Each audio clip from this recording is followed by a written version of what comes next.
혹시 여러분도 환급 대상이실까요? 8월 28일부터 213만 명이 평균 131만 원씩 돌려받습니다. 작년에 병원비를 많이 쓰신 적 있으신가요? 병원비 고지서를 받을 때마다 한숨 나왔던 경험 있으셨죠? 아마 많은 분들이 공감하셨을 겁니다. 왜 이렇게 많이 나오지? 하면서도 아픈 몸 때문에 어쩔 수 없이 지출했던 순간들 말이죠. 그런데 이제는 내가 냈던 돈 중에 일부가 다시 여러분의 통장으로 들어올 수 있는데요. 단순히 몇만 원이 아니라 많게는 수십만 원에서 수백만 원까지 돌려받을 수 있는 기회가 열렸습니다. 총 2조 8천억 원이라는 거대한 금액이 환급되는데요. 대상자만 무려 213만 명에 이릅니다. 여러분도 그 안에 포함되어 계실지 궁금하지 않으신가요? 오늘은 이 환급 제도가 어떻게 운영되는지, 환급 대상은 누구인지, 또 신청은 어떻게 해야 하는지까지 아주 쉽게 알려드리겠습니다. 여러분의 계좌로 돈이 들어올 수 있는지 구독과 좋아요 누른 후에 함께 확인해 볼까요? 여러분, 이 제도의 이름은 본인 부담 상한제입니다. 건강보험이 적용되는 의료비가 정해진 상한선을 넘으면 초과분을 돌려주는 제도인데요. 왜 이런 제도가 필요할까요? 사실 누구나 병원비는 예측하기 어렵잖아요. 작은 진료비에서 끝날 수도 있지만 큰 수술 한 번, 장기 입원 한 번에 수백만 원에서 심하면 수천만 원이 나가기도 합니다. 경제적 형편이 어려운 분들에게는 생활이 무너지는 일도 주변에서 많이 볼 수 있는데요. 그래서 정부는 개인이 감당할 수 있는 상한선을 정하고 그 이상은 국가가 부담한다는 원칙을 세운 것입니다. 지난해 기준 상한액은 최소 87만 원에서 최대 150만 원까지입니다. 소득에 따라 차등을 두고 저소득층일수록 적은 금액만 내면 나머지는 환급받을 수 있습니다. 소득 하위 10%는 87만 원만 내면 끝입니다. 예를 들어 기초생활수급자가 수술비로 200만 원을 냈다면 113만 원을 돌려받습니다. 소득 상위 10%는 기준이 더 높습니다. 지난해 기준 상한액은 최소 87만 원에서 최대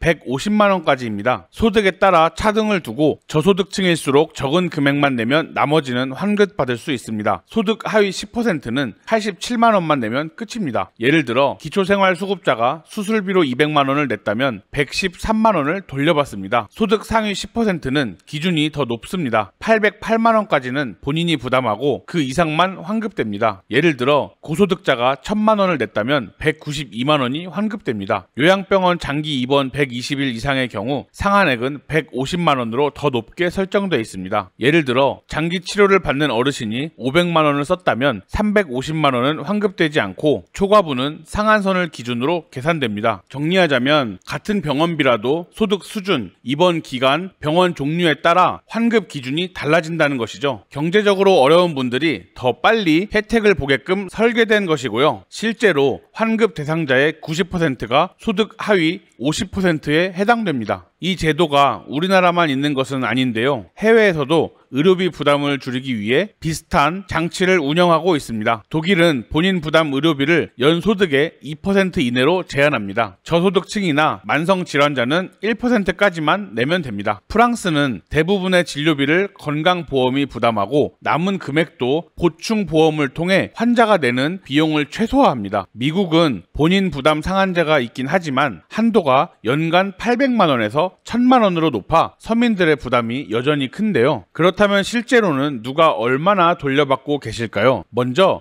올해 환급 대상자는 총 213만 명입니다. 숫자만 들어도 굉장히 많은데요. 우리나라 인구의 약 25명 중 1명이 해당된다는 뜻입니다. 이 중에서도 가장 큰 비율을 차지하는 분들은 소득 하위 50%입니다. 대상자 가운데 무려 190만 명, 즉 90%가 여기에 속했는데요. 그리고 이분들이 받아가는 환급액은 전체의 76.5%에 해당하는 약 2조 1천억 원에 달합니다. 제도의 혜택이 실제로 경제적으로 어려운 분들에게 집중되고 있다는 걸 알 수 있죠. 연령별로 보아도 특징이 뚜렷한데요. 65세 이상 어르신이 121만 명, 전체 대상자의 절반을 넘는 56.7%를 차지했습니다. 금액으로 따지면 약 1조 8천억 원, 전체 환급액의 66%가 이 연령대에 지급이 된 거죠. 즉, 나이가 많을수록 병원비 지출이 많아짐에 따라서 환급 혜택도 더 크게 돌아가고 있다는 사실을 확인할 수 있습니다. 예를 들어 알려드려 볼까요? 70세 박모 어르신은 무릎 인공관절 수술을 받으면서 총 500만 원의 병원비를 내셨는데요. 그런데 본인 부담 상한액이 100만 원으로 정해져 있었기 때문에 그 초과분인 400만 원 가운데 상당 부분을 환급 받으실 수 있었습니다. 또 다른 경우를 볼까요? 40대 직장인 김 씨는 고혈압과 당뇨로 인해 매달 병원을 다녔는데 1년 동안 쓴 돈이 모두 합쳐서 120만 원에 이르렀습니다. 김 씨의 상한 기준은 87만 원이었기 때문에 이를 초과한 33만 원이 환급금으로 돌아오게 되는 거죠. 이처럼 환급 금액이 적게는 수십만 원, 많게는 수백만 원까지 다양하지만 분명히 생활에 보탬이 되는 실질적인 혜택이라는 점인 거죠. 여러분이 가장 궁금해하실 부분 중 하나가 바로 이것 아닐까요? 나는 이미 실손보험에서 보장을 받았는데 이번 건강보험 환급금까지 또 받을 수 있는 걸까 하는 부분이겠죠. 원칙적으로 건강보험 환급과 실손보험 보장은 중복되지 않습니다. 실제로 보험사들은 건보공단에서 환급받은 금액은 우리가 지급한 보험금에서 빼겠다는 식으로 주장해 왔습니다. 즉 환급금만큼은 돌려받으려고 했던 건데요. 하지만 지난해 1월 대법원은 아주 중요한 판결을 내렸죠. 건강보험공단에서 돌려주는 환급액은 실손보험 보상 대상에 포함되지 않는다. 다시 말해 보험사 손이 아닌 국민의 손을 들어준 것이죠. 이 판결 이후로는 환급금은 전적으로 여러분의 몫이 되었습니다. 보험사와의 관계 때문에 깎이지 않고 여러분이 병원비를 돌려받는 제도 그대로 유지되는 겁니다. 결국 이번 제도는 실손보험 가입 여부와 관계없이 일정 기준을 넘게 병원비를 쓰셨다면 누구든지 혜택을 받을 수 있다는 점에서 의미가 큰데요. 그렇다면 이제 가장 중요한 질문이 남았죠. 구체적으로 어떻게 받아야 할까요? 이미 지난해 본인 부담 상한액을 훌쩍 넘기신 분들 가운데 약 25만 7천 명은 선지급 제도를 통해 1,600억 원 넘는 돈을 미리 받으셨었죠. 하지만 대부분의 분들은 이번 8월 28일부터 본격적으로 지급이 시작됩니다. 이번 환급 대상자는 총 213만 명인데 이 가운데 절반 이상인 108만 5천 명은 이미 계좌 등록을 해두셨는데요. 이분들은 따로 신청할 필요가 없겠지만 아직 신청 안 하신 분들은 지금부터 잘 보셔야 됩니다. 건강보험공단에서 여러분 계좌로 자동 입금이 진행됩니다. 하지만 아직 계좌를 등록하지 않으신 분들도 많잖아요. 이 경우에는 공단에서 안내문을 발송해드리면 여러분이 직접 신청을 하셔야 합니다. 방법은 어렵지 않은데요. 공단 누리집 홈페이지, 모바일 앱, 콜센터 전화 신청, 우편 접수, 직접 방문 이 5가지 중 하나만 선택하시면 됩니다. 특히 어르신들처럼 모바일이나 인터넷 사용이 어려우신 분들은 가까운 국민건강보험공단 지사를 직접 방문하셔도 되고 우편으로도 신청이 가능합니다. 조금만 수고를 들이시면 여러분의 통장으로 환급금이 바로 들어오게 됩니다. 놓치면 수십만 원에서 많게는 수백만 원까지 손해가 날 수 있으니 반드시 확인하시고 챙기셔야 합니다. 여러분, 이번 제도가 갖는 가장 큰 의미는 단순히 돈을 돌려준다는 데 그치지 않은데요. 무엇보다도 의료비로 인한 가계 부담을 크게 줄여준다는 점에서 매우 중요합니다. 특히 나이가 들수록 병원에 갈 일이 많아지고 만성질환이나 장기 치료로 의료비가 늘어나기 마련이겠죠. 이때 상한제를 통해 일정 금액 이상은 국가가 돌려주기 때문에 생활이 무너지는 걸 막아주는 최소한의 안전장치가 되는 것이죠. 또한 환급 대상자의 90%가 소득 하위 50%에 해당하는 사실은 이 제도가 취약계층에 집중적으로 혜택을 주고 있다는 증거가 되기도 합니다. 경제적으로 어려운 분들이 더 빨리 더 크게 지원을 받도록 설계된 것이죠. 결국 이 제도는 단순한 환급이 아니라 국민 건강권을 보장하고 의료비 걱정을 덜어주는 제도적 장치라고 할 수 있겠습니다. 오늘 내용을 다시 한번 정리해드리자면 시작일은 8월 28일부터 본격적으로 지급이 시작됩니다. 대상은 건강보험 가입자와 피부양자 중 상한액을 초과한 사람입니다. 규모는 총 213만 명 2조 8천억 원이 환급됩니다. 평균 환급액은 1인당 약 131만 원이고 신청 절차는 계좌 등록자는 자동 지급되고 미등록자는 공단 안내 후 신청이 필요합니다. 혹시 여러분도 환급 대상이실지 꼭 확인해 보시기 바랍니다. 놓치면 수십만 원, 많게는 수백만 원을 놓치실 수 있으니까요. 오늘 영상이 도움이 되셨다면 구독과 좋아요, 알림 설정까지 꼭 부탁드립니다. 다음 영상에서는 여러분께 실제 생활에 도움이 되는 또 다른 제도와 혜택을 알기 쉽게 풀어드리도록 노력하겠습니다. 감사합니다.